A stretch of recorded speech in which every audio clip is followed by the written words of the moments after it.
One of the most common things that I get is, what's the difference between Reiki and Tantra? And I'm gonna talk about it from the perspective of being on my site as a service, and then also just in general, like my general thoughts. As far as like being on my site, Reiki is listed as the balance and the line, and Tantra is listed as the release and reset. And a lot of times people will say, so which one do you think I need to start with? I typically recommend that everybody start with Tantra, the release and reset. Reiki is more so like, I feel like when people are doing pretty okay, then, and they just need like a slight tune-up. That's how I use Reiki. Like, Reiki is kind of boring. Reiki boring as hell, bro. Like, Reiki will make you sleepy.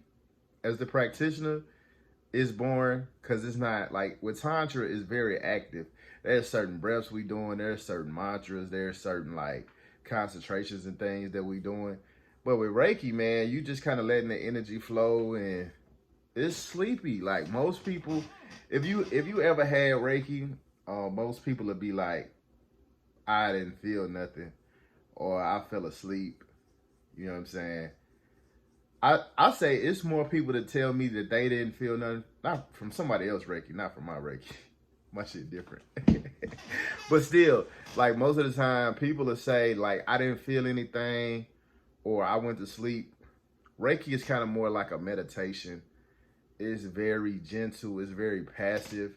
So as far as like booking a session, I would say it's more passive.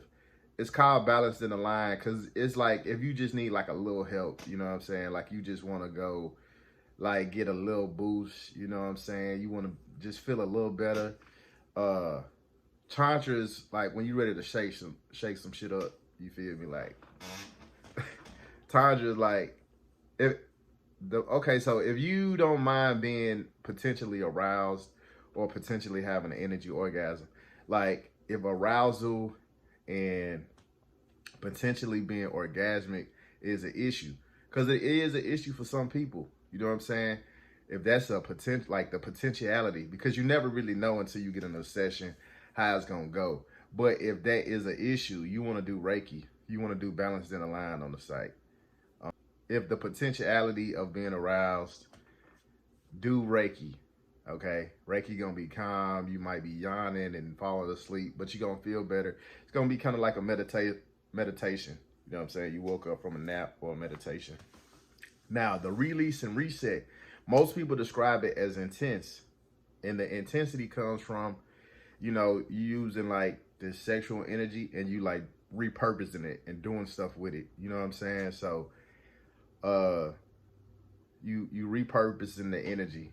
It's not like Reiki where you just passive. It's like an active breath. You know, I'm gonna be coaching your breathing. You know, I'm asking you to allow your breath to do a certain thing, and it tends to be more active. This is where people have like ancestral visits. They have visitations.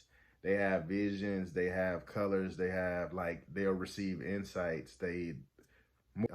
More people cry during Tantra, the release and reset. It's just like a reset process. You know what I'm saying? Like, it, in my experience, has been more impactful.